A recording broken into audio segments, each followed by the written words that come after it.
صراط الذين أنعمت عليهم غير المغضوب عليهم ولا الضالين آمين. الحمد لله رب العالمين القائل أفلا يتدبرون القرآن ولو كان من عند غير الله لوجدوا فيه اختلافا كثيرا. Adakah mereka tidak melakukan penelitian yang mendalam kepada Al-Quran? Kalaulah ia ketetapan daripada selain daripada Allah, kamu akan mendapati ada banyak pertentangan di dalamnya. Wassalatu wassalamu ala Rasulillah al-qail khairukum man ta'allama al-Quran wa 'allamah. Sebaik kamu adalah mereka mempelajari Al-Quran dan mengajarnya kepada yang lain. Wa ala alihi wa sahbihi wa man tabi'ahu wa nasarahu wa jahada fillahi haqqa jihadih. Terima kasih kepada tuan-tuan, puan-puan yang sudi untuk melapangkan masa hadir ke Tadabbur Center. Ini adalah tetamu-tetamu Allah yang dipilih untuk hadir ke dalam taman-taman syurga. Biasa dengarkan penceramah kata taman-taman syurga. Syurga sangat ke tempat ni? Ada bunga? Bunga pun tak ada. Buah pun tak ada. Lalu apa makna taman syurga? Taman syurga bermakna tempat yang anda berada itu anda mendapat ketenangan dan kedamaian jiwa. Anda tidak mendapat perasaan itu selain di syurga. Inilah yang disebut la khaufun alaihim wa la hum yahzanun. Syurga adalah tempat di mana anda tidak rasa takut dan anda tidak rasa menyesal. Anda tidak terlalu bimbang dengan apa yang bakal berlaku kerana anda percaya semua yang berlaku sudah dalam ketentuan Allah Azza wa Jalla. Anda juga percaya apa yang telah berlaku adalah perencanaan yang terbaik daripada Allah. Maka apa guna disesali terlalu lama? Orang yang berada di syurga seperti Nabi Adam alaihi salam. Nabi Adam pernah merasai perasaan ini, iaitu perasaan damai, perasaan tenang. Tidak ada khauf, tidak ada hazan. Tidak ada khauf kepada apa yang akan berlaku, tidak ada hazan kepada apa yang telah berlaku. Nabi Adam merasakannya kerana syurga adalah tempat yang sangat damai, tempat yang kamu tidak akan rasa tashqa, rasa susah hati. Jadi bila Nabi kata majlis yang dibacakan ayat-ayat Allah ini adalah taman syurga, maknanya bukan pada bunganya, maknanya bukan pada ada buah ke tidak tempat tu, tetapi pada perasaan anda apabila diperdengarkan tentang ayat-ayat Al-Quran. Mudah-mudahan 90 minit yang akan berlaku ini tuan-tuan dapat merasai bagaimana hebatnya ayat-ayat Allah. Dan hari ini kita pilih satu ayat sahaja memadai. Bagaimana ayat itu benar-benar memberikan kedamaian kepada jiwa, sehingga anda tidak terasa terlalu keluh kesah kepada apa yang belum berlaku pada esok hari, ataupun terlalu rasa menyesal dengan apa yang telah berlaku tadi. Jadi inilah yang dimaknakan sebagai berada di taman-taman syurga. Sebab boleh jadi seseorang yang berceramah mengatakan selamat datang ke taman syurga, tetapi yang bercakap itu tiba-tiba lebih banyak membuka keburukan orang lain, lebih banyak meninggi suara kepada madu'u. Maka saya nak tanya anda, adakah anda seperti berada di taman syurga bila anda melihat penceramah seperti itu? Walaupun disebut majlis ilmu, walaupun disebut taman syurga, tetapi belum tentu pendakwa seperti saya boleh benar-benar berakhlak dengan akhlak yang orang boleh rasa seperti berada di syurga. Tuan-tuan yang dihormati dan dikasihi sekalian, hari ini kita akan merenung dengan mendalam ayat 30 suratul Baqarah. Bismillahirrahmanirrahim. Wa idh qala rabbuka lil malaikati inni ja'ilun fil ardi khalifah qalu ataj'alu fiha man yufsidu fiha wa yasfiku ad-dima' wa nahnu nusabbihu bihamdika wa nuqaddisu lak qala inni a'lamu ma la ta'lamun. Sadaqallahul azim. Apabila anda melalui ayat ini, sebelum tu tuan-tuan selesa ke dengan mikrofon ni? Mikrofon baru tau. Saya tak pasti anda selesa saya guna mikrofon atau saya tak perlu guna mikrofon? Saya nak minta izin guna mikrofon sebab saya mudah sakit tekak bila terlalu naik suara. Kalau anda selesa, saya akan teruskan. Kalau anda tak selesa, kena bagi tahu. Kalau majoriti rasa tak selesa. Setakat ni selesa tak? Selesai? Okey. Bila anda lalu ayat ni, anda pernah lalu ayat ini, saya yakin. Apakah perkara pertama yang hadir dalam minda anda? Ada orang apabila dibacakan ayat ini, perkara pertama dalam fikirannya adalah perbahasan tentang sebelum Nabi Adam ada, telah ada manusia-manusia lain. Mungkin tubuhnya tidak sama dengan manusia seperti sekarang, tetapi kelihatan seperti manusia. Setengah orang bila baca ayat ini, dalam fikirannya adalah cerita tentang 10,000 malaikat terbakar kerana bertanya soalan kepada Allah. Soalan apa? Dalam ayat tu ada. Setengah orang bila dibacakan ayat ini, dalam fikirannya adalah aksi iblis menangkap jin apabila jin menumpahkan darah di atas muka bumi. Iblis ditugaskan Allah untuk Ghostbuster, untuk menangkap jin-jin yang diberikan amanah sebagai khalifah, tiba-tiba menumpahkan darah. Lalu iblis diutuskan untuk tangkap jin-jin ini kerana mereka gagal menjalankan tugas ini dengan baik. Setengah orang bila lalu sesuatu ayat, dia sudah ada gambaran, dia sudah ada tafsirannya. Dalam fikirannya, saya tahu ayat ni pasal apa. Ayat ni pasal khalifah, pasal pemimpin. So kita semua ni bukan sekadar hamba Allah, kita kena boleh memimpin keluarga, memimpin organisasi. Lalu ayat ini adalah ayat terasnya. Antara adab apabila kita mendengar ayat-ayat Allah adalah membaca a'udzubillahi minasyaitonirrajim. Tahukah anda kenapa?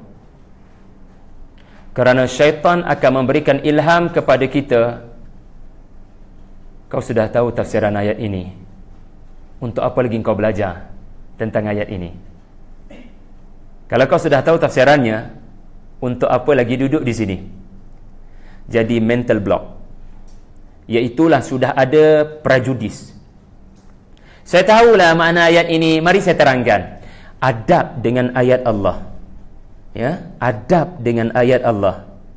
Ya Allah, aku berlindung daripada syaitan yang membisikkan kepada saya bahawasanya kononnya saya sudah tahu tafsiran ayat ini. Belum tentu kita menemui tafsiran yang sebenar. Dan sekalipun kita pernah mendengar tafsiran yang benar-benar menusuk kalbu, ketahuilah, lain orang, lain caranya, lain asatizah, lain buah ilmunya. Sebab kita sedang berinteraksi dengan ayat Quran, bukan perkataan manusia. Lalu kita kena ada rasa merendah diri, iaitulah, saya pernah dengar tafsiran ayat ini, tetapi saya percaya ada makna lain yang Allah nak beri. Saya yakin ayat ini ada ilham yang terbaru Allah Ta'ala mahu berikan kepada saya. Lalu kita jadi merendah diri di hadapan Allah Azza wa Jalla. Pesan para alim ulama, contoh Syekh Mustafa Muslim kata, bacalah isti'azah, kerana syaitan akan sedaya upaya mengalpakan kamu daripada tadabbur. Kamu hanya selesa tilawah, kamu hanya selesa berjaya membaca sesuatu, tetapi kamu tidak melakukan pemerhatian yang mendalam. Kamu tidak memahami dan kamu tak rasa bersalah kerana tidak memahami. Na'udzubillah, a'udzubillahi minasyaitonirrajim. Dan kata almarhum Dr. Fadl Hasan Abbas, seorang ulama tafsir di Jordan, sesiapa yang mahu menikmati keajaiban ayat Al-Quran, hendaklah ia selalu meletakkan dirinya pada posisi pelajar, bukan pengajar. Dia kena letakkan diri dia. Walaupun saya nak mengajar, saya kena merendah diri di hadapan Allah sebelum ayat ini diberitahu kepada orang. Apa ayat ini mahu beritahu kepada saya? So letakkan dirimu pada posisi pelajar terlebih dahulu yang bersedia untuk menerima ajaran baru daripada yang menurunkannya. Siapa? Allah. Jangan sekali-kali menundukkan Al-Quran itu kepada hawa nafsumu ataupun mazhabmu, mazhab fikiran, ya. Jangan ditundukkan nas-nas itu kepada pandangan seseorang yang pernah kamu dengar atau pemberian yang pernah dia usahakan kepadamu. Jangan dia menundukkan nas itu sedangkan seharusnya nas itu yang menundukkannya. Kata Dr. Salah Abdul Fattah Al-Khalidi, guru kepada guru saya di sinilah, iaitu Dr. Azrul Al-Fadhil Ustaz, asatizah saya di sinilah antaranya. Maka hendaklah seorang mufassir dan pendidik ilmu daripada Al-Quran, sebelum dia nak baca Al-Quran untuk tujuan mendidik dan mentafsirkan, dia sendiri kena jadi hamba Allah. Bukan hamba kepada zamannya 2018, bukan hamba kepada konteksnya Malaysia, bukan hamba kepada mazhab tertentu. Seseorang mufassir kena bebaskan daripada sebarang keterikatan sebagai hamba kepada sesiapa, melainkan hamba hanya kepada Allah, yang taat hanya kepada Allah dan Rasulnya. Jernihkan tadabburnya dari sebarang kehambaan selain daripada Allah. Dia perlu bersedia untuk egonya dicabar. Dulu kita percaya ayat ini mempunyai kefahaman sekian. Kita kena bersedia untuk berkata, boleh jadi apa yang saya faham selama ini akan dicabar oleh ayat yang saya mahu mendengarnya sekali lagi.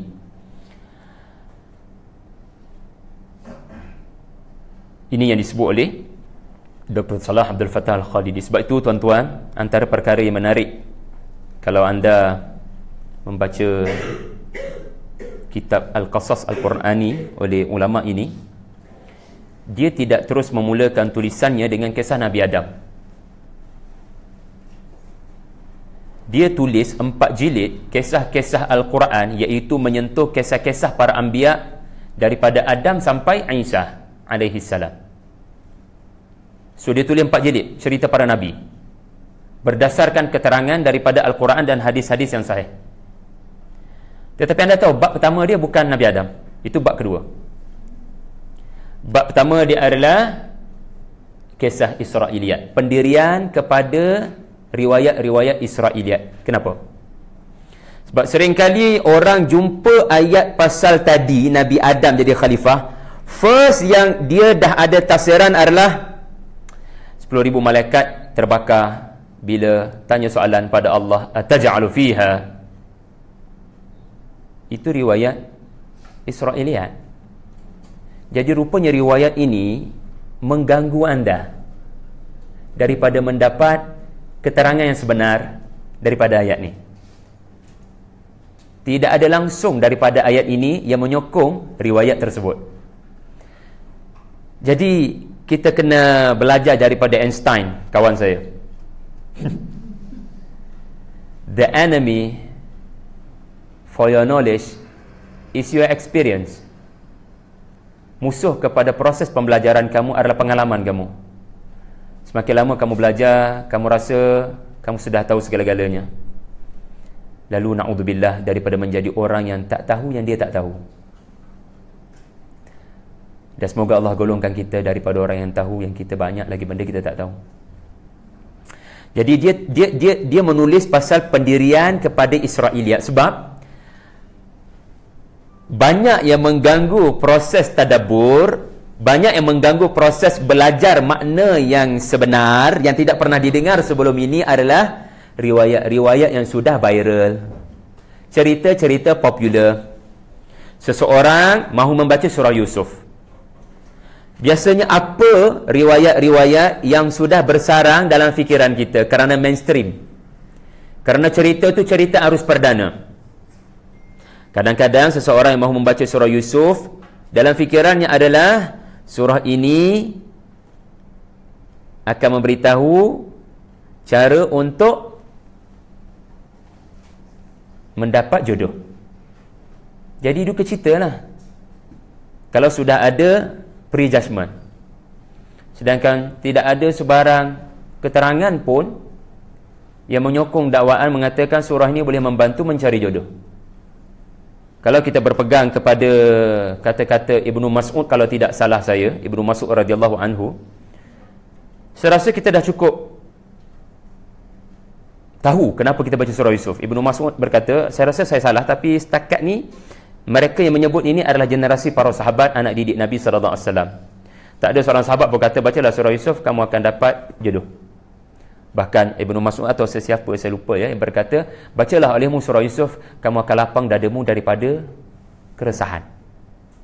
Dan itu benar. Siapa baca surah Yusuf? Tiada takdir yang sia-sia. Kemalangan, tetapi ada hikmah. Dihumban ke dalam telaga untuk jadi menteri di Mesir. Subhanallah. Baik. Kesimpulannya adalah, pernah tengok bintang?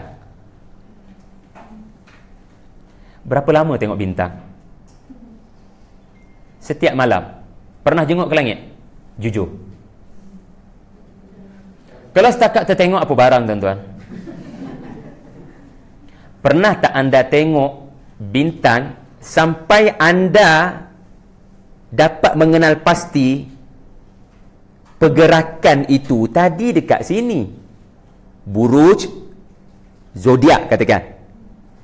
Tapi begitu lama anda perhatikan, anda mula mendapati bergerak rupanya. Sebenarnya bukan buruj itu yang bergerak. Yang bergerak bumi. Tapi katakan anda memerhatikan 2 jam. Anda perhati 2 jam, maka anda akan dapat lihat bagaimana rupanya titik buruj tadi sudah bergerak ke titik lain. Tadi ke atas, sekarang sudah mula bergerak ke arah lain. Dia sudah mula bergerak ke arah jatuh. Tadi tinggi buruj tu, sekarang sudah menghampiri kejatuhan dia. Jatuh ni maknanya dia dah bergerak ke arah terbenam. Bukan bintang tu terbenam, pergerakan bumi.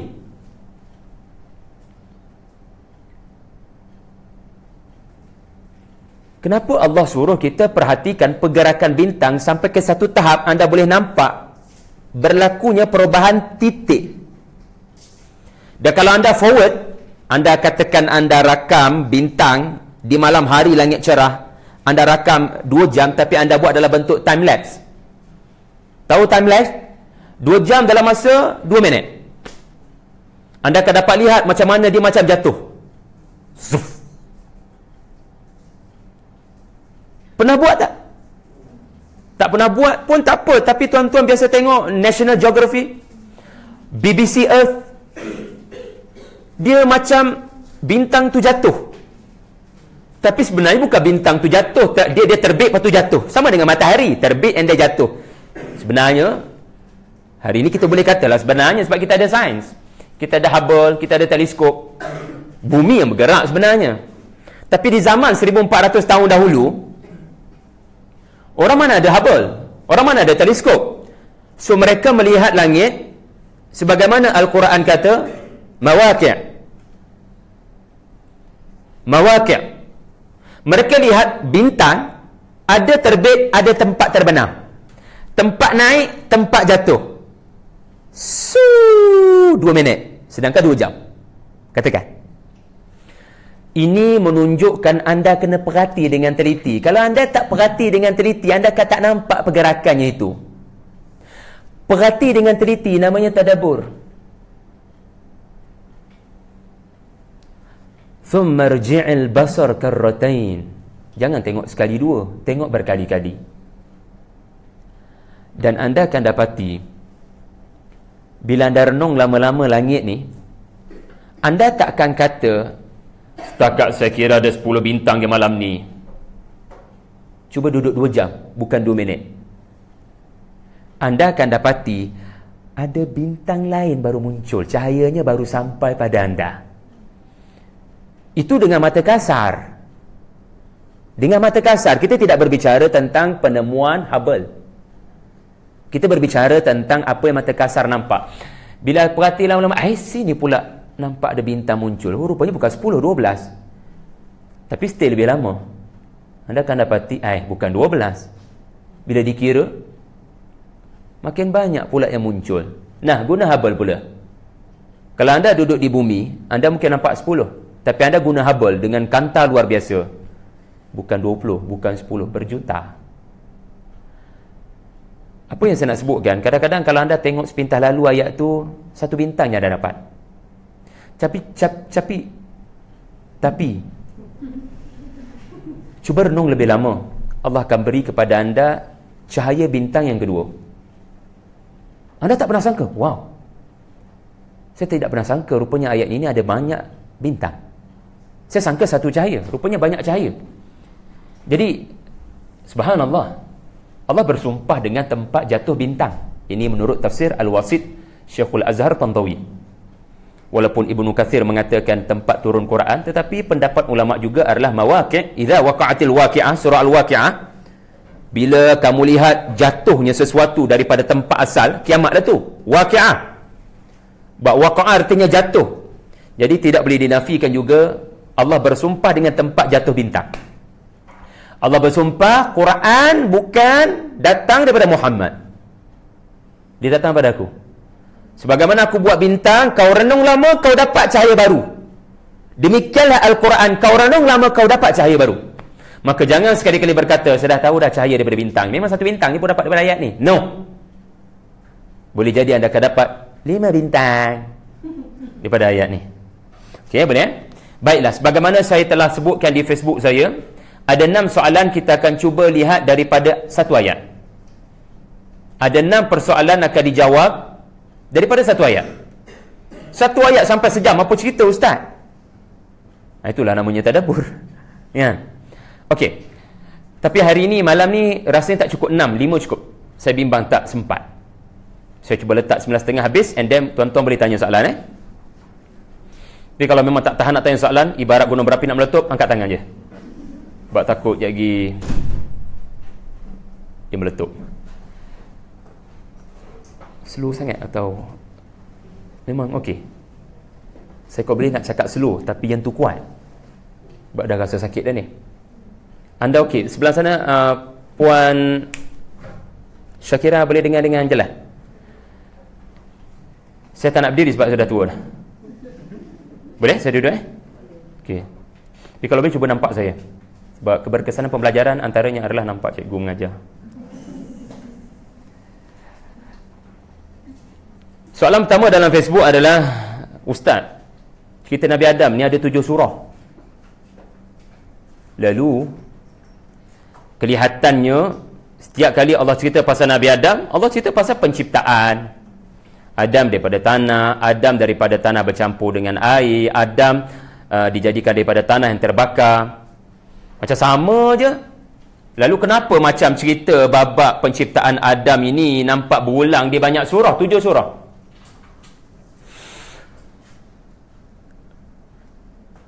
Jangan kata adanya pengulangan kepada cerita Al-Quran. Yang berkata cerita Al-Quran berulang adalah mereka yang tidak teliti. Orang yang teliti memerhati, dia akan mendapati Allah tidak mengitar babak yang sama. Kita boleh kata sama tapi tak serupa. Apabila anda teliti ketujuh surah yang memaparkan cerita Nabi Adam, anda akan mendapati setiap surah memaparkan cerita dengan gaya yang berbeza-beza. Dan saya tidak mahu ulas surah-surah lain. Cukuplah tuan-puan pegang kepada satu prinsip. Setiap kisah dipaparkan dengan cara yang berbeza di dalam surah yang berbeza.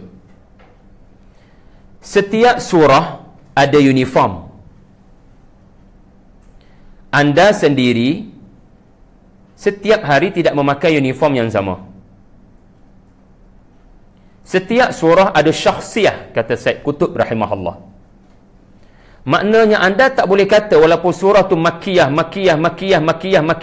semua 2, 3, 4, 5, 6, 7 Makkiyah, satu je Madaniyah. Lalu anda pernah mendengar Makkiyah ni Allah nak bercerita pasal kejahatan kafir Quraisy. Maka Allah cabar kafir Quraisy untuk mengingati asal kejadian. Kafir Quraisy, kejadian kamu adalah kejadian Adam. Adam daripada tanah dan kamu daripada tanah. Bahkan kamu daripada air mani yang hina. Kenapa belagak sombong?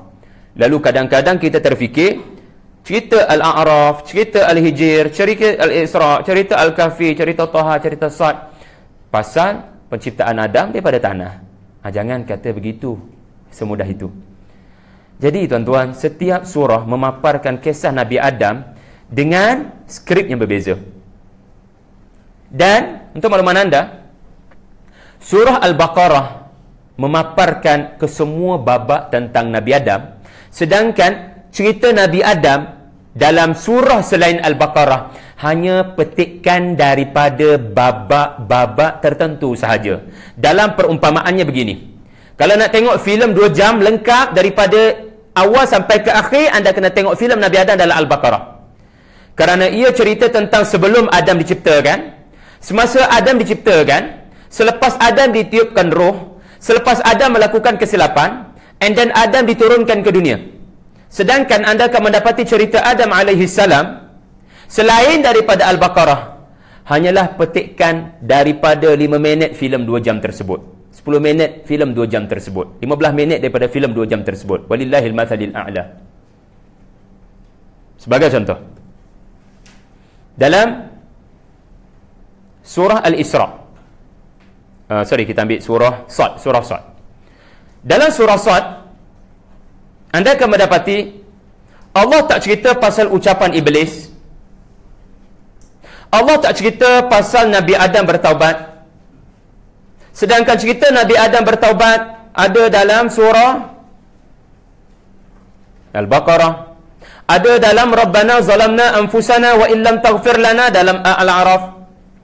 Ucapan biadab iblis hampir ada kepada semua surah ni, kecuali surah Sad. Surah Sad tidak berbicara tentang penciptaan Nabi Adam. Kan nampak? Kan ada beza.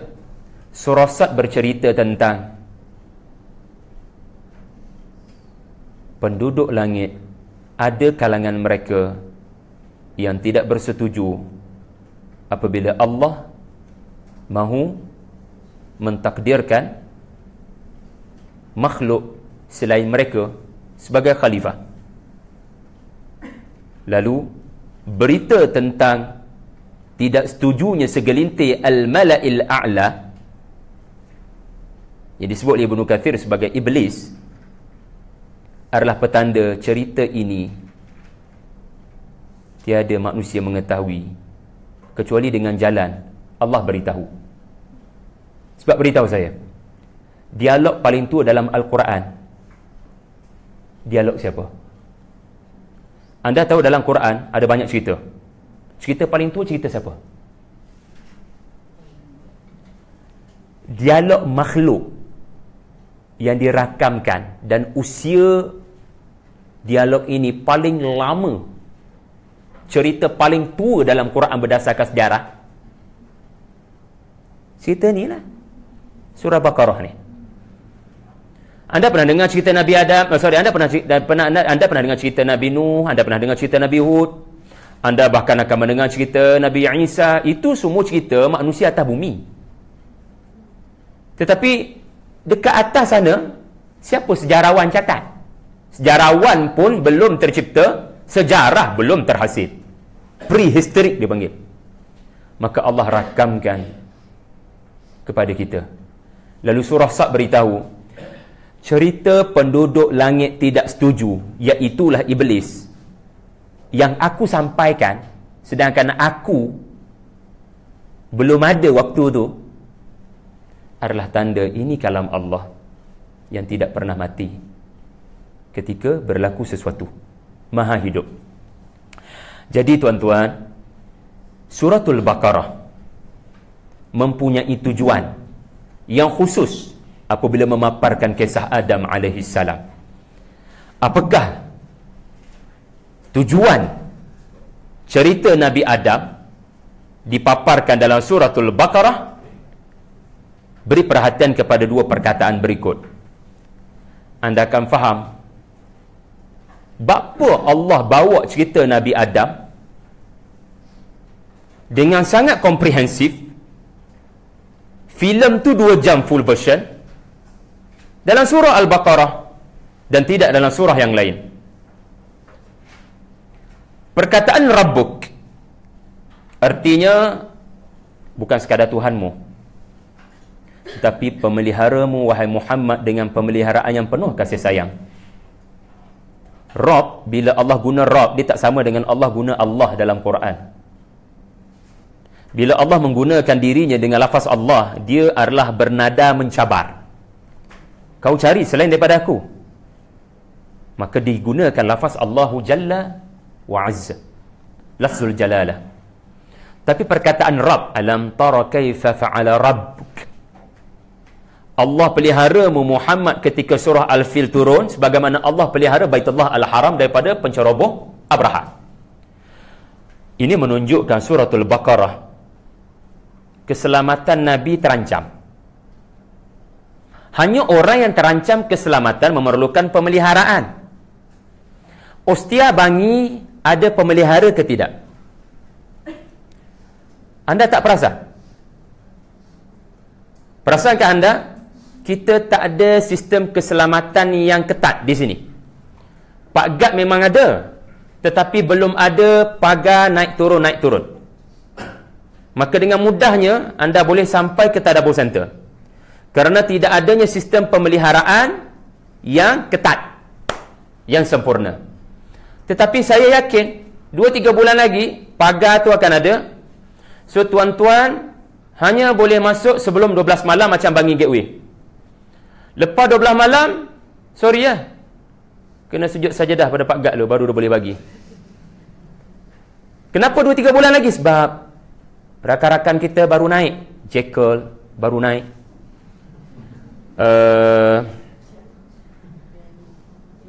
Ariani baru naik, dan drastik. Dan kami tak ada CCTV. Keselamatan kami agak longgar, tapi kami berusaha untuk tingkatkan keselamatan. Sebab semakin banyak benda berharga ni, mahal ni.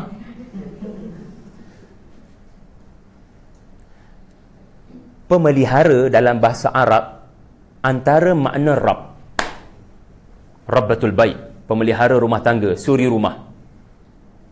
Murabbi, ini makna lain lah pula, pendidik. Dia pelihara anda, tetapi pada masa yang sama dia mendidik anda.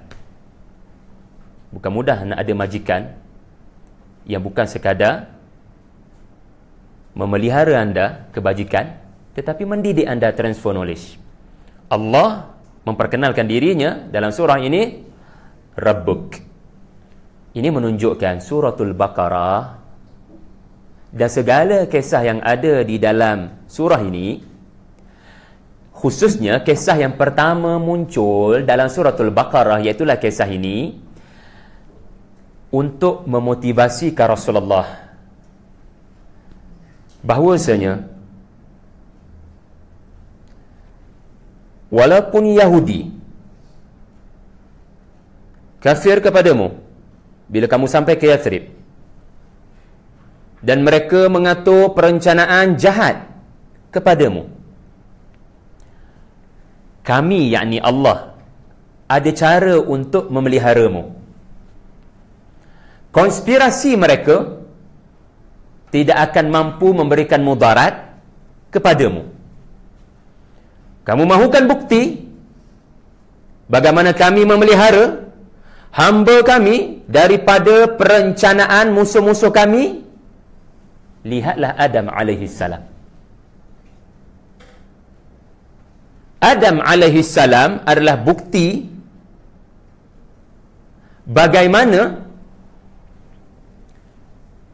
Allah Azza wa Jalla memeliharanya daripada bisikan syaitan apabila beliau melakukan kesilapan.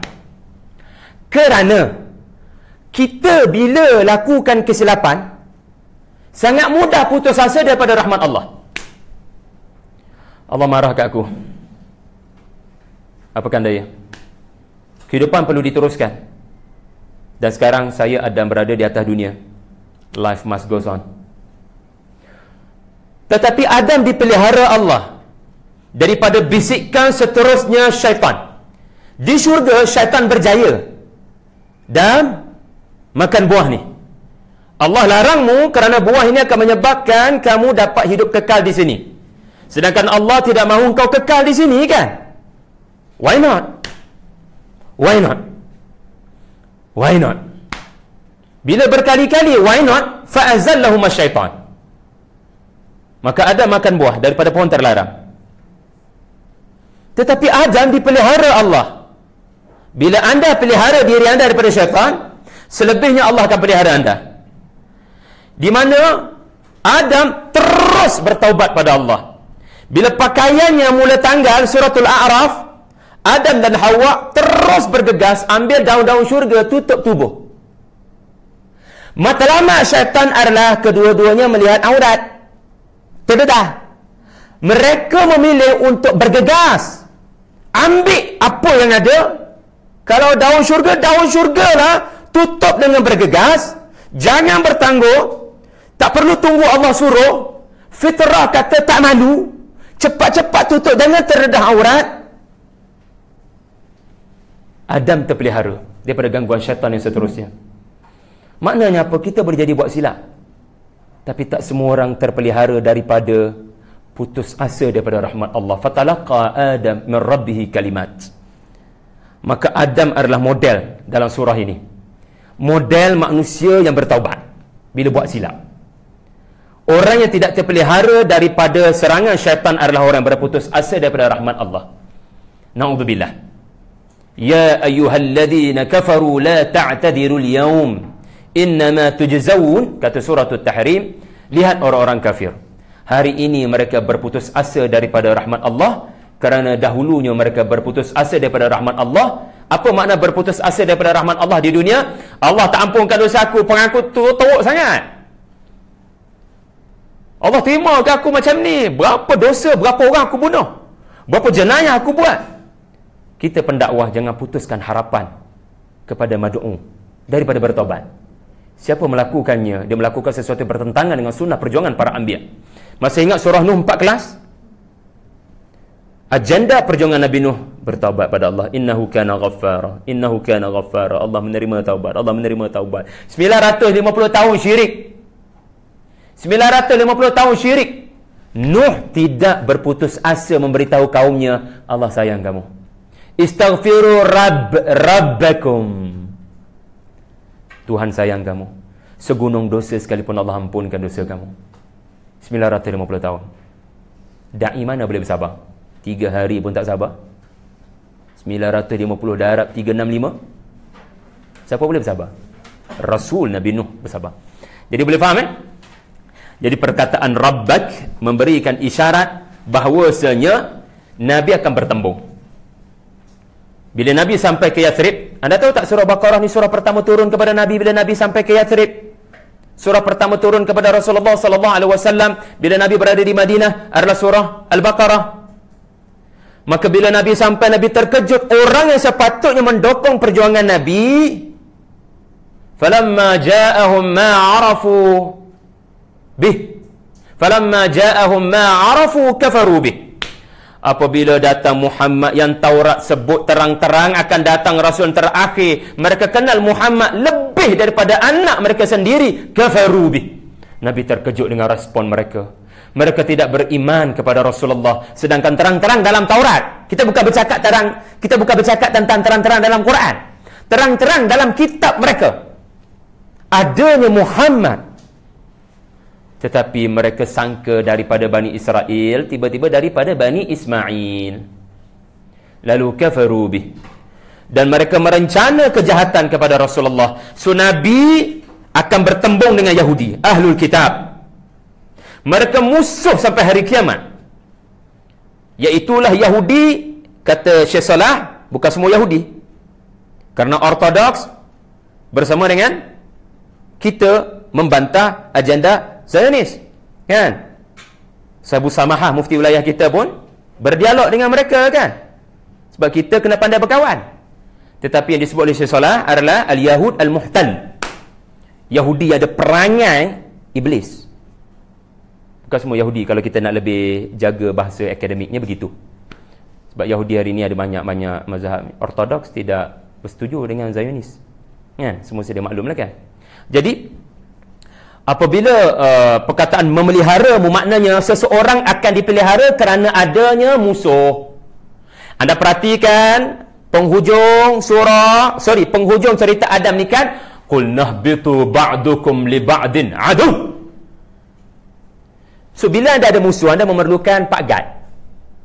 Maka Tuhan mengumumkan, qul a'udzu bi rabbin nas, malikin nas, ilahin nas. Yang hasad dengki kepada kamu ini, min syarri hasidin idza hasad, suratul Falaq. Siapa yang hasad? Minal jinnati wan nas, surah An-Nas. So yang hasad kepada kamu wahai Muhammad bukan syaitan manusia daripada Yahudi saja. Sesungguhnya yang pernah hasad kepada Nabi bermula daripada syaitan jin, minal jinnati wan nas. So turunnya cerita ini untuk motivate Rasulullah. Pertembungan dengan Rasul bukan perkara baru, ya Rasulullah. Pertembungan dengan Rasul daripada syaitan adalah pertembungan sejak daripada hari pertama manusia diciptakan. So Nabi rasa aku bukan orang pertama rupanya. Duduk sekali. Ahlul kitab, mereka tak sembah berhala. Mereka sembah Allah. Mereka ada kitab suci Musa, walaupun diselewengkan. Seolah-olah mereka Ahlul kitab dengan Rasulullah dan para sahabat satu geng. Tiba-tiba Nabi terkejut. Satu geng sepatutnya dokong, tiba-tiba kafaru bih. Sama dengan babak duduk kat syurga sama-sama, satu geng. Satu daripada cahaya, satu daripada api. Dua-dua duduk dalam syurga. Tapi akhirnya bila Adam diperintahkan Allah sujud belaka pada Adam, kafaru bih. Aku takkan sujud pada Adam. Perumpamaannya, kita orang Yahudi takkan sujud kepada Muhammad. Faham? Begitu. So cerita ni dicorak oleh Allah Azza wa Jal dengan format quote in quote selari dengan tujuan surah. Dan surah diturunkan selari dengan situasi Nabi. Tak ada surah turun kecuali selari, orang panggil munasabah, dengan asbabun nuzul, selari dengan situasi Nabi. Yang kedua, perkataan al-ard. Allah Ta'ala nak highlightkan dalam cerita Nabi Adam daripada ayat 30 hingga 38 adalah soal bumi. Allah nak fokus kepada bumi, iaitulah bumi yang Allah Ta'ala sebut pada ayat 29. Kalau tuan-tuan ada mushaf, ini tips penting. Anda nak tahu apa pasal Allah bawa cerita Nabi Adam, anda petik satu ayat sahaja sebelum ayat pasal Nabi Adam. Ayat pasal Nabi Adam mula daripada ayat 30, betul tak? Ini tips penting, iaitulah biar faham mukaddimah cerita tu. Iaitulah ayat sebelumnya, paling kurang satu ayat sebelum, iaitulah ayat 29. Bismillahirrahmanirrahim. Ada mushaf tak? Kalau tak ada tak apa, saya bacakan. Huwallazi khalaqalakum ma fil ardi jami'a. Artinya apa? Dialah yang menciptakan untuk kamu wahai manusia yang berada di Madinah, yang berada di Makkah. Tak ada satu makhluk pun daripada flora dan fauna. Bandingkan bumi dengan Marikh, bandingkan bumi dengan Venus. Terima kasih kepada peroba angkasa lepas yang sudah ke sana. Orang kapiak buat kerja-kerja macam tu ada. Bila mereka hantar prob angkasa lepas ke sana, kita dapat gambar Mars, kita dapat gambar Venus. Kesimpulan yang boleh dibuat, mana boleh hidup kat tempat tu? Tak ada satu titis air. Kalau ada satu titis air kat Marikh, bergoncanglah dunia angkasa lepas. Kerana mereka sedang sedaya upaya mencari potensi kehidupan di Marikh. So mereka tidak pernah menemui walau setitis air. Mereka hanya menemui kesan-kesan seperti ada air pernah mengalir. Bandingkan dengan bumi. Jadi, huwallazi khalaqalakum. Aku buat bumi ni special. Tak sama dengan Marikh. Tak sama dengan Venus. Kerana kamu, aku corak bumi ini. Iaitulah floranya akan tunduk kepada kamu, maka kamu dapat makan durian. Nak masuk taman Gombak tu ada gerai durian, puluk durian, sedap, speechless. You didn't have words to describe that durian. Puluk durian, tuan-tuan. Allah tundukkan durian itu lakum, untuk kamu, wahai Yahudi, ya Bani Israel, wahai kafir Makkah. Allah tundukkan Zam-Zam untuk kamu. Rihlat asyita iwas saif. Allah tundukkan rezeki pada kamu sampai hati kamu. Bila aku tundukkan bumi, kamu lakukan kerosakan kepada bumi. Ayat 12 surah Al-Baqarah. Ala innahum humul mufsidun. Mereka lah perosak yang sebenar. Mereka menimpakan kerosakan kepada bisnes orang-orang Yathrib. Mereka memperkenalkan riba. Orang-orang Ahlul Kitab mereka kaya. Bila mereka sampai ke Yathrib, mereka kuasai bazar-bazar di Yathrib. Mereka memperkenalkan kerosakan dalam financial, iaitu namanya riba.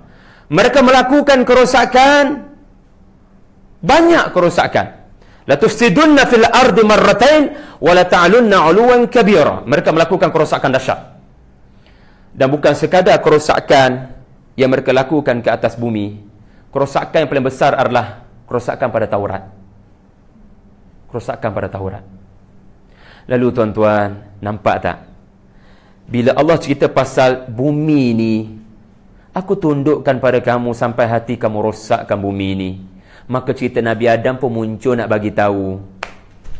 Adam turun untuk memakmurkan bumi. Kamu yang ada cerita Adam dalam kitab korang, korang tak belajar ke daripada Adam? Adam nak turun ke bumi, dia belajar sesuatu dulu di atas.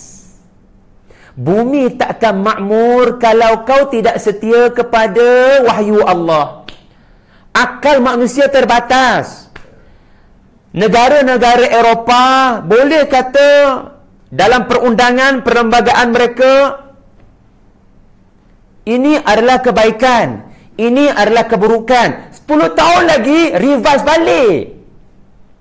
Sebab mereka bermain-main untuk definisi kebaikan dan keburukan dengan keterbatasan akal mereka. Mereka menghalalkan perkahwinan sejenis. Kerana di mana salahnya? Tapi tengoklah 10 tahun lagi, kamu tengok apa kerosakannya. Sebab itu Allah Ta'ala selamatkan manusia. Kalau kamu tahu yang akal kamu terbatas, maka alif lam mim dzalikal kitab la raiba fih. Permulaan surah Al-Baqarah. Jangan bermain dengan upaya kamu. Kamu perlukan external factor daripada atas. Al-Fadhil Ustaz Afwan, masya-Allah, guru saya pun hadir. Allahu akbar, segan sebenarnya. Okey. Jangan duduk depan Ustaz, gigil lah. Anak murid saya Solah juga doktor Ustaz Afwan, mudah-mudahan doktor Ustaz, insya-Allah. Amin. Okey, nampak Jadi konteks munasabah cerita Adam adalah soal bumi ini perlu dimakmurkan, wahai Yahudi. Tapi kalian telah menimpakan kerosakan kepada amanah ini. Tolong belajar daripada Adam alaihi salam. Kalau kamu tak boleh belajar daripada Muhammad sallallahu alaihi wasallam. Muhammad tidak pernah mengisytiharkan pertumpahan darah peperangan 13 tahun di Mekah. Nabi bersabar 13 tahun. Kamu tak buka mata, wahai Yahudi? Siapa yang menumpahkan darah siapa sebenarnya? So kalau kamu ada ego, ana khairum minhu, ana khairum minhu, khalaqtani min nari wa khalaqtahu min tin. Kita orang lebih baik daripada Muhammad. Kenapa Nabi terakhir tidak daripada bangsa kami, the chosen nation? Kalau kau tak boleh belajar daripada Muhammad kerana egomu, kita belajar daripada seseorang yang ada dalam kitabmu, Adam. Dan kau tak akan belajar daripada Adam kerana kau telah padamkan babak ini daripada kitabmu. Ini jenayah kamu. Siapa suruh? Macam mana nak belajar? Maka suratul Baqarah melaknat mereka yang telah memadamkan ayat-ayat Allah. Anda takkan jumpa surah yang paling banyak Allah Ta'ala murka kepada mereka yang mengubah ayat-ayat Allah kecuali Al-Baqarah. Al-Baqarah memang Allah Ta'ala mentafsirkan Al-Maghdubi alaihim. Allah murka pada mereka kerana antara jenayah mereka adalah memadamkan ayat-ayat akhirat daripada Taurat dan membuang babak-babak tertentu, membabitkan kisah para anbiya. Kalau anda masih ingat, macam manalah tuan-tuan ingat, sebab saya tak buat live pun pasal benda tu. Saya ingat saya buat. Surah Al-Baqarah maknanya ada cerita pasal lembu betina. Dan anda tahu cerita lembu betina tu bermula daripada kes bunuh. Wa iz qataltum nafsan fadaratum fiha. Cerita kes bunuh. Dan sebelum lepas kes bunuh tu berlaku, baru Nabi Ibrahim, Nabi Musa perintahkan untuk cari lembu betina. So ada dua kronologi. Mula-mula kes bunuh berlaku, wa iz qataltum nafsan, dan yang kedua barulah innallaha ya'murukum an tadhbahu baqarah. Tapi baqarah disusun terbalik, ada sebab saya tak nak terangkan. Kenapa cari lembu dulu, baru punca cari lembu diterangkan kemudian. Kalau anda tengok ayatnya itu. Saya tak nak ulas itu. Saya nak ulas adalah dua kronologi. Tapi Hebrew Bible ada babak Musa perintahkan ambil darah lembu, renjis dibilis, apa nak? Ambil darah air lembu, ambil darah lembu tu renjis kepada mayat. Lalu mayat tu pun bangun beritahu siapa pembunuh. Wallahu mukhrijum ma kuntum taktumun. Tapi babak yang membabitkan Moses perintahkan cari lembu betina tiada. Maka disyaki, ia dipadamkan. Disyaki, ia dipadamkan. Jahat dia orang. Sebab itu Allah dahulukan babak tu. Kerana babak tu tentang perangai kamu yang mempersandakan para rasul. Perlekeh para rasul. Bukan setakat Moses, tetapi Rasulullah sallallahu alaihi wasallam. Okey. So boleh nampak? InsyaAllah. Kemudian kita bergerak kepada persoalan yang kedua. Ustaz, apa hikmah Allah letak cerita Nabi Adam alaihi salam dalam suratul Baqarah sebelum babak ya Bani Israel? Kalau anda ada mushaf, ya Bani Israel muncul ayat 40. Betul tak? Cerita Nabi Adam berakhir pada ayat 38. Betul tak? Ayat 39 pasal orang kafir. Ayat 40 pasal antara yang kafir adalah Yahudi Madinah. Sepatutnya mereka pendukung Rasul, tetapi mereka kafir. Lam yakunil ladina kafaru min ahlil kitab disebut terlebih dahulu. Sebab mereka ada Taurat. Kalau nak banding dengan Quraisy, mereka tidak ada sebarang kitab. So mereka zalim disebut kemudian. Tetapi yang aku bagi kitab pun kapiak. Mana anda tak murka? Mana anda tak murka? Kita letak harapan untuk pimpin dunia daripada Palestin. Tiba-tiba mereka khianat kepada amanah Allah. Maka ayat 39 dan 40 adalah sebab Allah Ta'ala bawa cerita Nabi Adam alaihi salam, iaitulah mengenai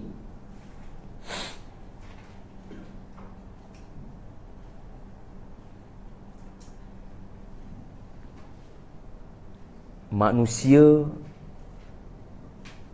yang mempunyai penyakit hati seperti iblis. Cerita Nabi Adam, kalau anda perasan, bermula dengan malaikat dan kemudiannya baru iblis. Betul tak? Saya tak nak lalu ayat tu sebab anda, kalangan anda, alhamdulillah ada yang mengikuti kuliah sahabat saya Ustaz Syahmi yang juga menyentuh pasal 30 sampai 38. So boleh beri komitmen kepada kuliah beliau. Saya nak menyentuh ayat 30 je. Dari perspektif yang mungkin jarang didengar oleh anda. Cerita Nabi Adam bermula dengan malaikat, saya nak ciptakan khalifah. Lalu malaikat kata, walaupun mereka tanya, tapi dasar pertanyaan itu adalah sama'an wa ta'atan. Ya Allah, kami cuma nak tahu hikmah, tetapi kami nusabbihu wa nuqaddisu lak, nusabbihu bihamdika wa nuqaddisu lak. Kami memang nak tanya, wahai Allah, just nak tahu hikmah. Kenapa diciptakan Adam? Tapi ya Allah, jangan risau, kami bukan tanya kerana kami melihat engkau ada kekurangan dalam perancangan ini dan kami ada kelebihan. No. Nusabbihu bihamdik wa nuqaddisu lak. So jangan risau. Dan terbukti subhanaka la ilma lana illa ma 'allamtana. Terbukti. So dari satu sudut anda dapat lihat makhluk dan anda kena belajar daripada makhluk ini, iaitulah taat kepada perintah Allah. Mereka makhluk daripada cahaya. So anda tak boleh jadi seperti malaikat kalau anda tidak benarkan cahaya masuk ke dalam hati anda. Malaikat takkan rapat pada anda kalau anda tak rapat dengan Quran. Kerana Quran disebut sebagai nur.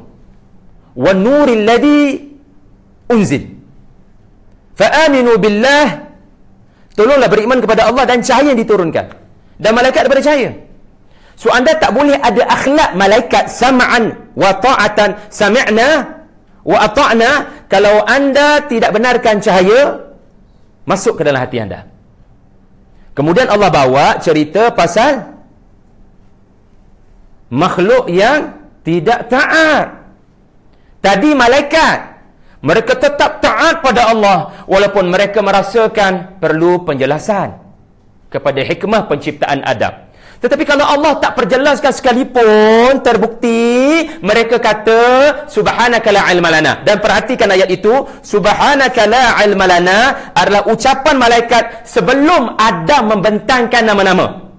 Maknanya apa? Sebelum hikmah penciptaan Adam ditunjukkan Allah. Maknanya apa? Malaikat sudah clarify daripada awal, Allah tiada kekurangan walau sebesar zarah meskipun kami tidak melihat hikmah tersebut. Sebab setengah orang dia akan kata subhanaka la ilma, masya-Allah, hebat Allah, selepas melihat hikmah. Malaikat hikmah tak nampak, mereka kekal mentasbihkan Allah. Tak ada masalah. Kau tak tunjuk pun tak apa, wahai Allah. Ini hikmah ayat 32 mendahului ayat 33. Itu hikmah kalau tuan-tuan perhatikan dengan teliti. Warak, dia panggil warak. Kita tak tahu kenapa 4 rakaat isyak. Buat je lah. Orang yang tak nak buat maknanya dia tak biarkan cahaya masuk ke dalam hatinya. Orang yang ada cahaya, insya-Allah dengan cahaya dia berjalan sampai ke destinasinya syurga. Orang yang tak nak benarkan cahaya masuk, inilah orang yang disebut di dalam ayat yang ke-10, fi qulubihim marad. Fi qulubihim marad. Allah cerita di permulaan surah Al-Baqarah tentang manusia yang tak dapat cahaya Quran. Perasan tak surah Al-Baqarah 5 ayat pertama adalah tentang manusia yang mendapat cahaya Al-Quran. Dan Allah Ta'ala tidak terangkan sekadar orang yang diberikan cahaya Allah. Allah terangkan juga orang yang tak dapat cahaya daripada Allah. Batu surah Al-Fatihah Allah sebut mana dulu? An'amta alaihim. Maka surah Al-Baqarah Allah terangkan terlebih dahulu siapakah an'amta alaihim. 5 ayat pertama. Kemudian siapakah al-maghdubi alaihim. Inilah dia juzuk yang pertama ni. Allah terangkan mereka yang Allah nak turunkan Taurat yang boleh menyucikan hati mereka, menyucikan perangai mereka, tetapi fi qulubihim marad. Mereka tak benarkan cahaya itu masuk. Dan bila cahaya tak masuk, apa yang akan masuk? Bisikan dari rongga-rongga terbuka. Hadis sahih Muslim. Iblis mendapati jasad Adam ada rongga. Ini bermakna dia boleh dikawal. Ni terbuka, ni terbuka, ni terbuka, ni terbuka, boleh masuk. Bisikan boleh menembusi kerana mereka tidak ditutup. Maka kalau anda tidak mahu berakhlak dengan akhlak malaikat sami'na wa ata'na, maka anda tiada pilihan yang ketiga kecuali menjadi iblis la'natullah na'udzubillah, iaitulah sami'na wa asaina. Maka cantik Allah Ta'ala susun cerita Nabi Adam dengan akhlak malaikat dan akhlak jahat iblis. Selepas Allah cerita pasal hati yang tidak dapat cahaya dan hati yang dapat cahaya, dan sebelum sasaran sebenar cerita ini, ya Bani Israel. Kan? Seolah-olah cerita Nabi Adam dengan akhlak malaikat dan kejahatan iblis hanya mukaddimah kepada Allah bongkar edisi siasat istimewa tentang kenapa Allah murka Yahudi Bani Israel. Maka anda dapat lihat ya, mulai daripada bila mukaddimah dah selesai, iaitu cerita Nabi Adam selesai, maka bermulalah cerita sebenar, iaitulah ayat 40, ya Bani Israel. Dan dah tahu selesai cerita Bani Israel ni dekat mana? Panjang tuan-tuan, ya Allah. Lihat ayat 122, baru selesai ya Bani Israel. Ya Bani Israel bermula daripada 40, betul tak? Ya Bani Israel berakhir pada 122. Jauh ke tidak? Filem tu panjang ke tidak? Panjang, tapi teaser kena ada ustaz. Trailer kena ada. Cerita Nabi Adam itulah trailer. Walillahil mathalil a'la. Tapi pernah tak anda tengok filem 2 jam yang mana tak sama langsung dengan trailer? Filem 2 jam, trailer 3 minit. Tak sama langsung watak-wataknya. Mana ada trailer macam tu? Itu bukan trailer itu. Itu menipu. Itu menipu filem. Tetapi Allah Azza wa Jalla nak mengajar anda dalam surah Al-Baqarah, tasyabahat qulubuhum. Tasyabahat qulubuhum. Walaupun watak berbeza, satu nama iblis, satu nama Yahudi, ya Bani Israel, tasyabahat qulubuhum. Perangai dalam hati sama. Iaitulah ana khairum minhu. Ana khairum minhu. We are the chosen nation. Nampak, boleh faham? Subhanallah. Okey. Kemudian soalan yang ketiga, apa hikmah malaikat tanya hikmah? Okey, kalau anda tengok ayat tu kan. Okey, anda tengok ayat. Yalah, ayat tadilah. Malaikat bertanya. Okey, sebentar.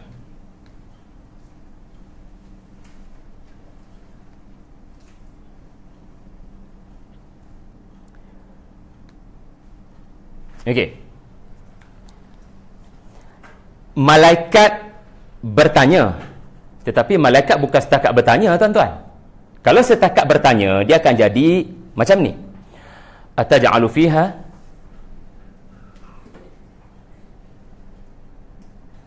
kalau sekadar bertanya, malaikat akan kata, mengapa kau letakkan Adam dan zuriatnya di bumi? Kalau setakat bertanya. Tetapi beri perhatian pada garis merah. Malaikat bukan setakat bertanya. Malaikat meluahkan apa yang tersembunyi, iaitulah kebimbangan. Kebimbangan. Kenapakah wahai Allah, kalau sudi wahai Allah untuk kau terangkan hikmah, kau jadikan khalifah? So kalau sekadar soalan, ataj'alu fiha khalifatan, selesai. Tetapi sekarang, ataj'alu fiha man yusidu fiha wa yasfiku ad-dima. Maka ini ucapan malaikat. Maka kenapa malaikat ucap ucapan tu? Ini penting. Apa yang menyebabkan malaikat kata man, bukan merujuk hanya kepada Adam. Man adalah khalifah. Khalifah berasal daripada khalafa. Khalafa bermakna yang mewarisi dan meneruskan perjalanan generasi. Maknanya apa? Boleh jadi Adam tak buat benda ni wahai Allah, Tetapi salah seorang anaknya, anda dah lupa Qabil? Bukti keresahan malaikat. Dan selepas-lepasnya bahkan lebih ramai. Jadi soalan saya adalah, apa penyebab malaikat mengumumkan kebimbangan mereka akan ada man selain Adam, boleh jadi bukan Adam, yang akan menimpakan kerosakan, dan tahap yang lebih parah adalah membunuh, menumpahkan darah. Kenapa begitu? Yang mungkin anda pernah dengar adalah malaikat makhluk suci, sentiasa bertasbih, wara'. Dan orang-orang, kalau orang wara' suci hatinya, firasat mereka insya Allah tepat. Hati-hati kalau anda panggil orang soleh dan anda tanya pandangan dia, agaknya 5 tahun lagi apa jadi pada bisnes saya. Ittaqu firasatal mu'min fa innahu yara binurillah. Hati-hati dengan firasat orang mukmin, mereka melihat dengan cahaya Allah. Firasat ke depan, kerana mereka orang soleh. Tetapi kata Syekh Salah Abdul Fattah Al-Khalidi, ayat ni Allah Ta'ala kata malaikat, Ja'il, aku telah lengkap perancanganku dan ia adalah ketetapan yang pasti berlaku. Siapa bantah, ia tidak akan memberi kesan kepada aku. Wala yakhafu uqbaha. Pernah dengar ayat tu tak? Surah Fajar ke surah apa? Asy-Syamsu rasanya. Wala yakhafu uqbaha. Allah Ta'ala bila dia buat keputusan, Allah tak pernah takut pada risiko. Dia bukan macam kita. Anda buat satu keputusan besar, iaitulah saya tak nak lagi datang Tadabbur Center sebab tak ada bunga. Tetapi anda mula bimbang keputusan anda itu satu hari nanti akan memberikan kesan, kan? Tapi Allah Azza wa Jal, bila dia mengumumkan Ja'il, isim fa'il, yang menunjukkan ia adalah suatu perkara yang akan berlaku, tetapi ketetapan, ia pasti akan berlaku. Dalam terjemahannya yang tak ada di situ adalah, wahai malaikat, saya sudah ada ketetapan sejak azali. Setuju tak setuju, bukan tujuan saya mengumumkan untuk dapat persetujuan anda. Ini bukan mesyuarat minta pendapat. Kata Syekh Salah, saya hanya mahu memberitakan dan mengumumkan. Sebab tu setengah ulama kata ini malam Al-Qadar. Malam diumumkan apa akan berlaku. Jangan mengumumkan, korang ready untuk melaksana. Jawatan kuasa malaikat. Allah mengumumkan dalam masa 1 tahun apa akan berlaku. Jadi Adam dalam perancangan aku, dia bukan setakat aku akan cipta, dia akan jadikan khalifah. Lalu Syekh Salah kata ini bukan minta pandangan.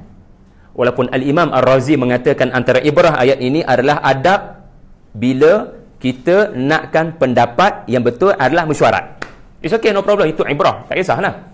Tetapi Syekh Salah kata bila Allah tanya, bila Allah beritahu, dia bukan minta pandangan, sebab Allah la yakhafu uqbaha. Allah tidak memerlukan kepada makhluk langsung as-samad, dan Allah tidak pernah yakhaf kepada kesan bila dia musnahkan kaum Thamud dalam surah Asy-Syams. Dia musnahkan sesuatu, dia tidak pernah. Jenis kita, sebab kita makhluk, dia khaliq, laisa kamitslihi syai'. Lalu Allah tidak pernah review keputusannya, kerana dia maha bijaksana, dia maha gagah, tidak ada yang boleh mengatasi perancangannya. Lalu malaikat memahami, kita orang tanya pun tak akan mengubah keputusan Allah. Tetapi malaikat memahami, mereka berhak untuk mengetahui hikmah. Ataj'alu fiha. Jadi malaikat menyebut tentang tumpah darah, melakukan kerosakan dan tumpah darah. Tadi saya kata firasat, tetapi kata Syekh Salah Abdul Fattah Al-Khalidi, ini adalah kerana ketika Allah mengumumkan jasad ni akan jadi khalifah di bumi itu, saya tunjuk macam ni, dia tak betul, dia kena macam tu. Ad-dunya artinya adna, bawah. Syurga dalam surah indaha jannatul ma'wa. Surah apa tu? Surah pasal Mi'raj. Al-Qalam. No, An-Najm. Kalau tak salah saya. Nabi melihat syurga selepas Sidratul Muntaha. Atas. Dunia bawah. So isyarat betul. Walillahil mathalil a'la. Inni ja'il fil ardi khalifah. Dan Adam pada waktu itu kata Khalidi adalah jasad yang belum ditiupkan roh. Jadi, letakkan diri anda di tempat malaikat. Kalau Adam, anda lihat depan mata proses penciptaannya daripada tanah di bumi. Sebab Quran penuh dengan cerita pasal penciptaan Adam daripada tanah. Tanah mana ada kat syurga? Tanah kat bumi. Turab, tin. Tetapi proses penciptaan bukan di bumi, di syurga. Tetapi bila Adam hanya sekadar jasad, maka kebimbangan malaikat berasas. Kalau kau nak ciptakan Adam untuk jadi orang yang jaga dunia yang cantik yang kau buat, wahai Allah. Ayat 29. Ayat 29. Cantik bumi ni, wahai Allah, lah floranya, faunanya. Dan kau nak ciptakan penjaga bumi yang memakmurkan, yang mana dia itu sendiri diciptakan hanya daripada unsur yang rendah. Bimbang kami adalah dia hanya fikir setakat tu. Sebab dia diciptakan daripada unsur tu, maka dia hanya berfikir setakat tu. Dia tak jumpa jalan balik. Kerana waktu ini Adam belum ditiupkan sesuatu dari atas. Apakah itu dari atas?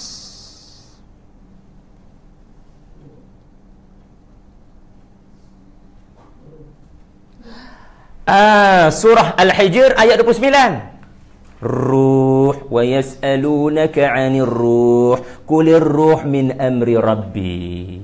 Tuan-tuan, manusia seperti kita ada dua unsur. Sekular datang untuk pisahkan. Anda mementingkan, saya mementingkan makanan untuk tubuh. Tubuh daripada tanah, maka makanan dari tanah. Tetapi Allah buat kita sebenarnya ada unsur yang kedua. Sekular datang, materialistik datang untuk membutakan mata kanan anda. Membutakan spiritual anda. Maka apa yang anda lihat sekarang dunia, hantu belaka. Tengoklah GSC, Golden Screen Cinema, TGV Cinema.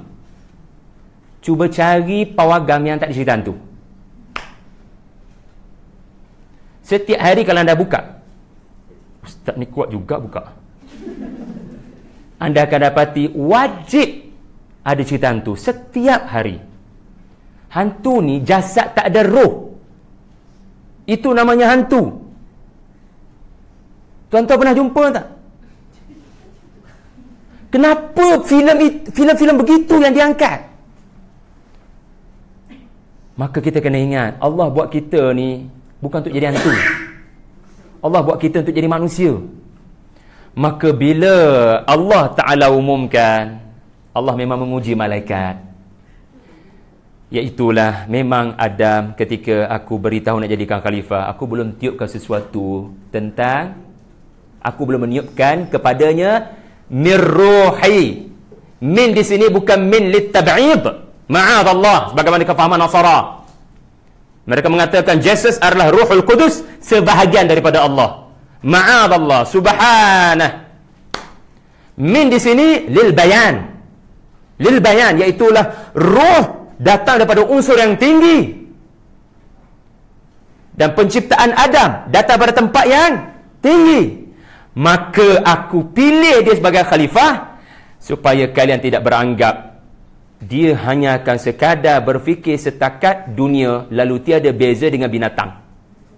Tak. Binatang memanglah tidak diberikan kepadanya ar-ruh. Saya bukan berkata tentang R-O-H, ruh. I am talking about ar-ruh. Dan perbahasan itu adalah perbahasan yang Allah uji kita, di mana kita tak tahu melainkan sedikit. Kata suratul Isra, yas'alunaka 'anir ruh qul ruh min amri rabbi wa ma uti. Kamu tidak diberikan melainkan sedikit. Jadi keterangan-keterangan tentang ruh menunjukkan penciptaan Adam adalah adanya harmonisasi, kombinasi antara dua unsur. Dan unsur ini tidak ada pada kamu wahai malaikat, kerana kamu hanya ada unsur atas. Aku pilih untuk jaga bumi orang dari bumi, tetapi aku akan buat dia pimpin bumi, bawa manusia ihdinas sirat mustaqim, iaitulah naik kembali jalan ways ke syurga. So khalifah adalah mereka yang akan memakmurkan muka bumi Allah, generasi ke generasi, generasi ke generasi, sampai hari kiamat. Iaitulah mereka yang berpegang teguh dengan apa yang datang daripada atas. Dzalikal kitab, dzalik isim isyarah lil ba'id, jauh datang kitab ni, agar bila sesuatu itu datang daripada syurga, agar kau kembali ke syurga nanti dengan selamat. Boleh faham Alhamdulillah. Jadi boleh jelas selain daripada kita berkata ini firasat malaikat, tetapi kita boleh mengatakan padalah malaikat bertanya sedemikian sebab dia resah Adam hanya sekadar dari unsur tanah. Tanah kan dipijak-pijak. Bila dipijak-pijak tandanya hina. Nanti manusia memilih kehinaan, wahai Allah. Kami tak sanggup. Yang memakmurkan bumi adalah mereka memilih kehinaan. Kami nak ketinggian. Biarlah mereka yang dipilih ini ada unsur yang meninggikan mereka. Okey. Kemudian persoalan yang ke 9.5 dah. Persoalan yang ke berapa dah? Keempat Bagaimanakah malaikat mentafsirkan tujuan menjadi khalifah? Sedar tak sedar, tiada perkataan dalam Al-Quran sia-sia. Apa tujuan jadi khalifah? Kita bukan bercakap pasal definisi. Kita bercakap pasal tujuan. Malaikat tolong kita. Jadi tuan-tuan, bukan saja-saja Allah ilhamkan pada malaikat untuk tanya soalan dalam bentuk yang dirakamkan Allah. Iaitulah malaikat kata, wahai Allah, adakah engkau mahu menjadikan seseorang yang menumpahkan darah, yang melakukan kerosakan, sedangkan kami wa nahnu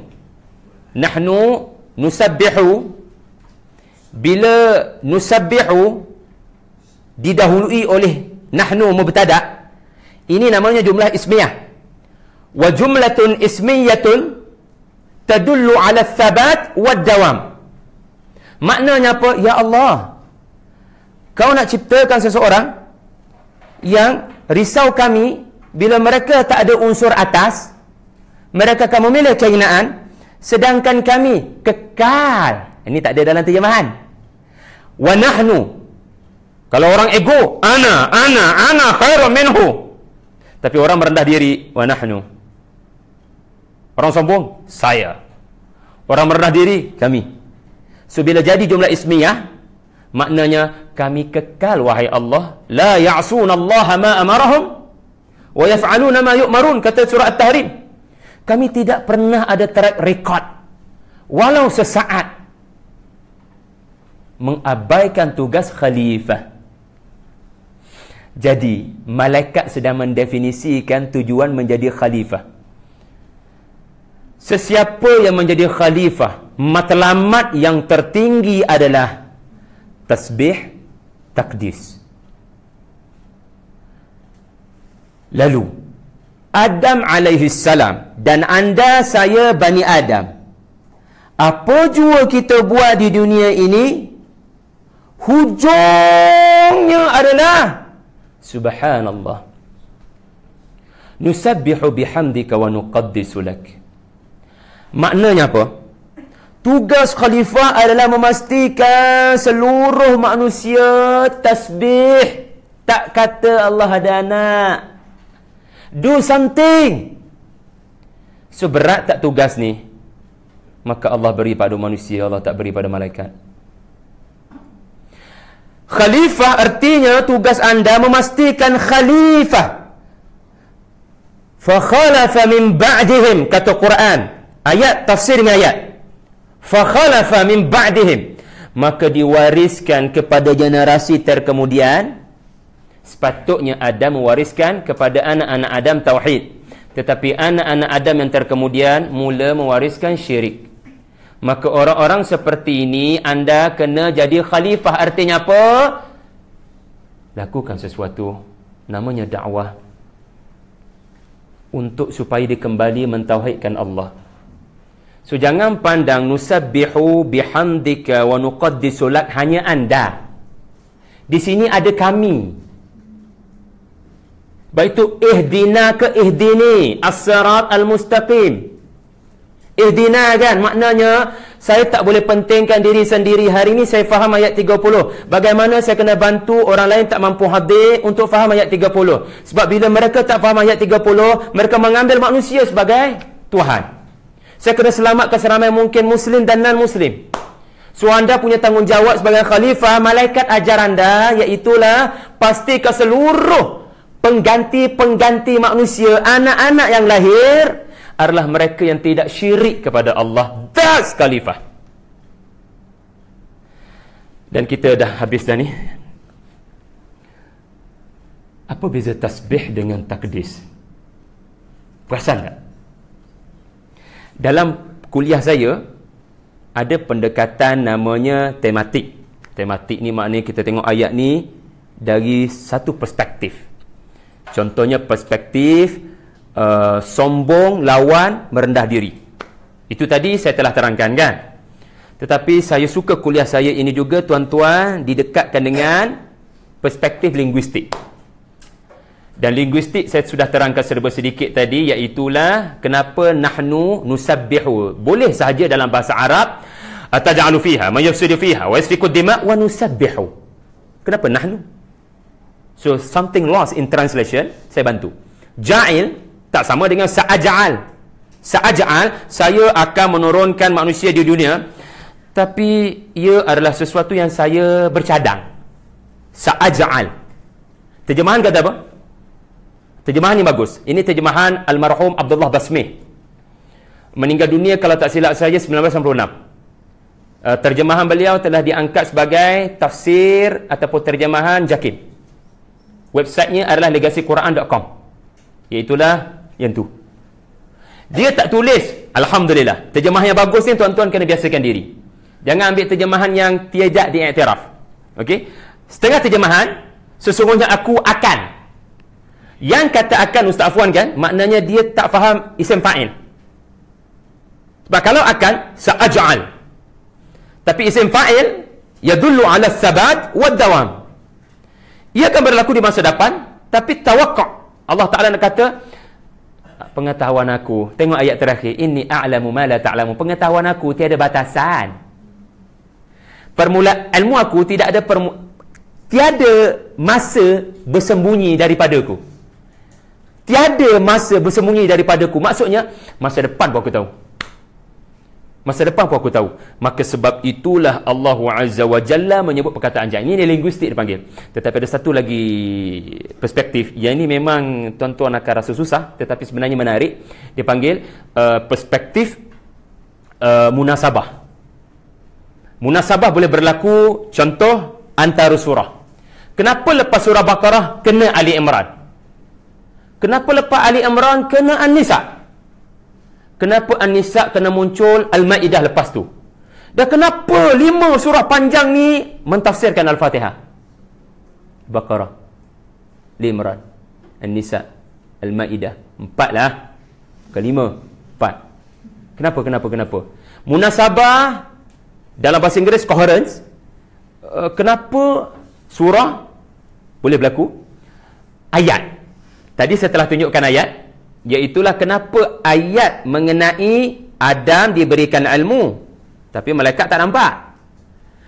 Lepas tu baru ayat malaikat berkata subhanaka la ilma lana, and then baru ayat Adam tunjukkan dia ada ilmu kepada malaikat. So kenapa ayat disusun begitu? Yang menunjukkan ketaatan malaikat, ketaatan yang tidak berbelah bahagi, walaupun tidak ditonjolkan hikmah. Dan sekarang kalimah munasabah boleh berlaku antara surah dengan surah, ayat dengan ayat, dan kalimah dengan kalimah. Soalan saya, kenapa malaikat menyebut nusabbihu terlebih dahulu baru wa nuqaddis? Yang ni memang parahlah tuan-tuan, kalau anda berminat. Sebab dia akan menyebabkan anda tak kerja. Anda meninggalkan kerja anda. Sebab anda mula tenggelam di lautan yang sangat indah. Sebelum tu, tak ada sebelum tu. Yang terakhir, apa beza nusabbihu dan nuqaddis? Dalam terjemahan kata kami sentiasa bertasbih dan mensuci. Sefaham anda mungkin tasbih dengan takdis, nusabbih, nuqaddis, dua-dua menyuci kan? Rasanya lah. Yakni mengelakkan daripada Allah, disandarkan kepadanya sifat-sifat kurang yang hanya layak kepada makhluk. Tapi kenapa malaikat sebut dua perkataan ni? Jadi tuan-tuan, ini dipanggil perspektif linguistik dan perspektif munasabah. Kenapa nusabbih disebut terlebih dahulu, nuqaddis disebut kemudian? Ini adalah proses untuk menghargai Al-Quran yang Allah Azza wa Jalla turunkan dengan unsur-unsur alif lam mim, iaitu bahasa Arab. Bahasa Arab, tuan-tuan, bila Allah Ta'ala jadikan Al-Quran turun dalam bahasa Arab, kita kena ingat satu perkara, tak ada satu huruf sia-sia. Sebab tu permulaan suratul Baqarah alif lam mim, maknanya walau satu huruf, dia ada makna. Alif lam mim itu memang tak tahu maknanya apa. Tetapi Syekh Salah kata, ia adalah cabaran kepada kafir Quraisy. Kalau kau kata Quran dalam bahasa Arab, ciptaan Muhammad, maka kau rekalah ucapan kamu dan namakan Quran. Kita tengok siapa yang paling hebat dan siapa yang boleh terpaku mendengar ucapan Muhammad yang namanya Quran ke, atau ucapan kamu yang bernama syair. Gunakan unsur yang sama, kita berdebat. Satu guna alif lam mim, satu guna alif lam mim, satu buat syair, satu diturunkan kepadanya Quran. Jadi walau satu huruf diberi kesan. Jadi saya bagi perumpamaan mudah untuk anda faham apa yang Ibnu Ashur sebutkan rahimahullah dalam At-Tahrir wa Tanwir. Okey, begini. Nusabbihu, Najah, kamu boleh terangkan sebab saya dah terangkan kepada kamu tadi, Najah. Ini adik saya. Kami jam teruk tadi tuan-tuan. So dalam jam teruk kami berbincang tentang Quran. Tak semua orang boleh bincang tuan-tuan. Dan kalau ada orang ketiga dalam kereta saya tu, memang dia takkan faham apa yang kita orang bincang. Okey. Tasbih berasal daripada sabaha, simbaha. Anda pernah dengar sibahah, berenang? Kata Ibnu Ashur, tasbih, nusabbih adalah adz-zahabus sari' fil ma', pergerakan yang pantas di dalam air. Sebab berenang, boleh ke berlaku berenang anda tak buat apa-apa pergerakan? Berenang adalah pergerakan yang pantas. Namanya sukan Olimpik, pertandingan renang, siapa paling pantas, kan? So siapa yang paling pantas? Maknanya bila anda berenang, anda bergerak dari satu titik ke satu titik. Botol ni berada di tempat yang tinggi. Ada pihak lain telah berenangkan, maknanya menggerakkan kualiti itu ke tempat lain, bawah sikit. Maka tasbih, wa kullun, Yasin anda baca semalam, wa kullun fi falakin, berenang. Planet ini beredar. Bila beredar, dia meninggalkan titik yang asal, menjauhi. So apabila tempat asal tinggi, ada pihak lain namanya Kristian, dia telah meletakkan di tempat lain kualiti itu. Tugas anda adalah tasbih. Tasbih artinya mengembalikan apa yang telah direndahkan kembali ke tempat asalnya. Anda berenang untuk selamatkan mangsa, kan? Maka anda perlu bergegas, jangan bertangguh lama-lama. Bila dengar saja subhanallah, maha suci Allah daripada memiliki anak, itu tasbih. Ia membabitkan ada serangan dari pihak lain. So kenapa malaikat sebut nusabbih? Kerana ayat sebelumnya, bukan ayat sebelumnya, kalimah-kalimah sebelumnya, malaikat menyebut tentang adanya dari anak-anak Adam, mereka akan menumpahkan darah. So adanya pihak lain yang akan melawan tujuan kejadian khalifah. So kerana ada pihak lain yang mula melarikan sesuatu yang berhak berada di situ, maka anda tasbih. Iaitu dengan pantas anda bergerak untuk mengembalikan kualiti itu kepada Allah Azza wa Jalla. Nuqaddis apa pula? Nuqaddis adalah anda mendapati, walaupun dah ada di sini botol itu, alhamdulillah, di tempat yang tinggi, anda mendapati berdebu. Anda mendapati berdebu, lalu anda bersihkan botol tersebut daripada debu, lalu menjadilah ia gilang gemilang. Tasbih ada unsur serangan, ada campur tangan pihak lain mengeluarkan sesuatu daripada tempatnya. Lalu anda telah tasbih. Tetapi sekarang tak ada orang serang apa-apa. Alhamdulillah. Semua orang baik, semua orang beriman, katakan. Lalu anda berehat, goyang kaki. Maka anda tidak boleh goyang kaki ketika tidak ada orang mencabar Allah, walaupun ketika tidak ada orang yang menyekutukan Allah, ketika tidak ada orang pun menyebut tentang sesuatu kekurangan pada Tuhan, anda kekal memuji Allah, mengatakan Allah Azza wa Jalla sempurna, tidak ada padanya walau sedikit pun kekurangan, meskipun tak ada orang cabar. Dia begitu keadaannya. So inilah yang disebut oleh Ibnu Ashur, bila tasbih dia memerlukan lisan dan tindakan. Subhanallah, ini Didat buat. Subhanallah, ini Zakir Naik buat. Anda pula buat apa? Dekati rakan-rakan Kristian kita, sembang pasal Yosef. Kerana mereka ada cerita Yosef, sedap kita nak bersembang. So ini tindakan. So Ibnu Ashur kata, nusabbihu bil lisan wal amal wa nuqaddisu bil i'tiqad bil qalbi. Maknanya anda tak akan gunakan tindakan atau mulut jika tak ada orang serang.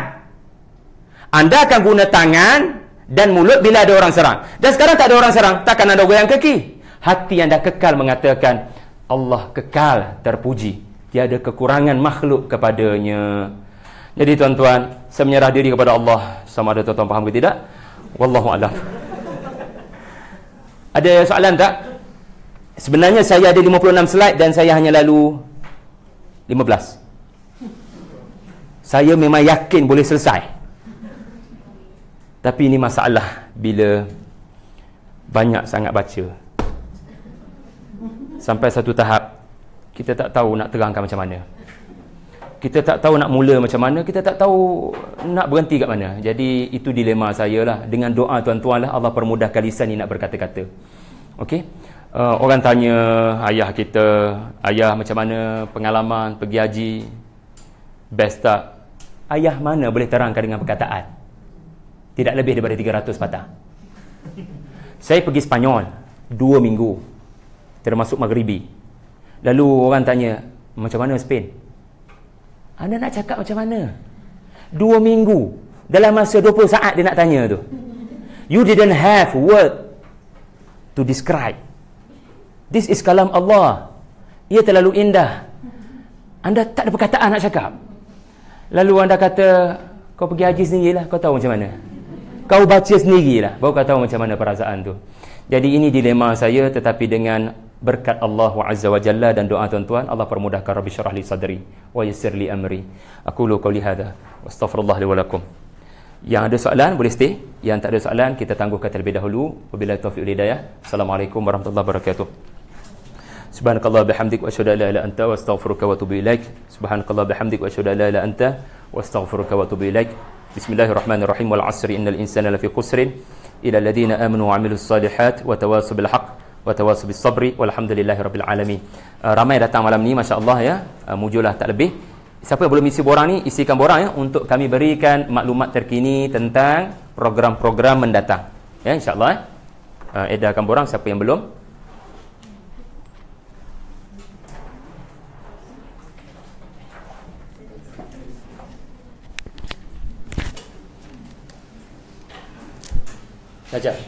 Dah mati kan?